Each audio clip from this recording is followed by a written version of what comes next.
Please listen to the touching story, The Little Dog Changes the Life of a Disabled Old Man. In a small snow-covered town, there was an old man named Mr. Martin. He lived alone in a small wooden house next to the town. Many years ago, an accident took away his legs, forcing him to use a wheelchair. With no family around, his days passed in silence, with only the sound of the wind whistling through the flowers as his companion. One day, as winter was approaching, Mr. Martin heard a weak cry on the porch. When he opened the door, he saw a small, shaggy dog shivering from the cold. Its eyes lit up, full of hope. Mr. Martin could not bear to leave it, so he carried it into the house, placed it near the stove, and gave it some food. He named it Max. From that day on, Max became his only one.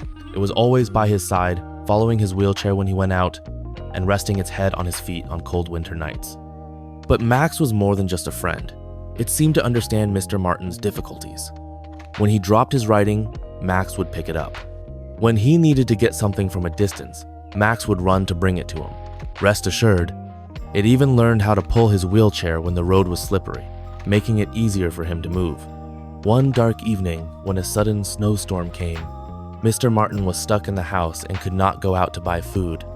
The electricity was cut off, and the cold began to penetrate every corner. He shivered and hugged Max, worried about what to do. But Max certainly understood his situation. It accelerated decisively and rushed out the door. Despite the strong snowstorm, it ran straight to the nearest neighbor's house, knocking on the door with its snout.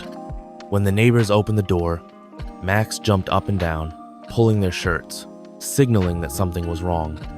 Thanks to Max, the neighbors responded promptly to help Mr. Martin. They brought food, fixed the heater, and brightened the small house. Mr. Martin could not hold back his tears of emotion. Looking at Max, he whispered, "Thank you, Max. You are not just a dog, you are my family." From then on, Mr. Martin's life changed.